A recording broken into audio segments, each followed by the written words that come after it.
Letter number 36. To his brother, Aqil ibn Abi Talib, in reply to his letter which contained a reference to the army he had sent to some enemy. In the name of Allah, the Beneficent, the Merciful. I had sent towards him a large army of Muslims.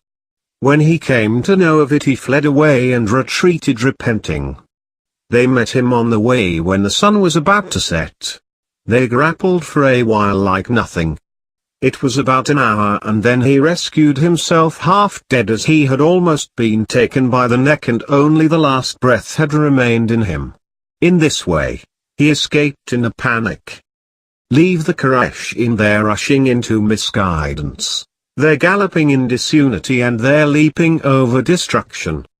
They have joined together to fight me as they had joined to fight the Messenger of Allah. May Allah's blessing and greeting be upon him and his progeny, before me.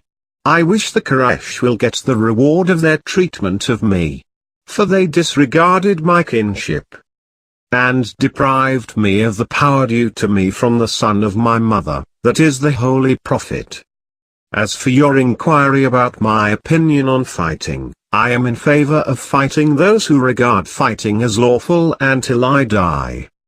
The abundance of men around me does not increase me in strength, nor does their dispersal from me cause any loneliness. Surely, do not consider the son of your father as being weak or afraid. Even though all people have forsaken him, or bowing down submissively before injustice, or handing over his reins into the hand of the puller, or allowing his back to be used by the rider to sit upon.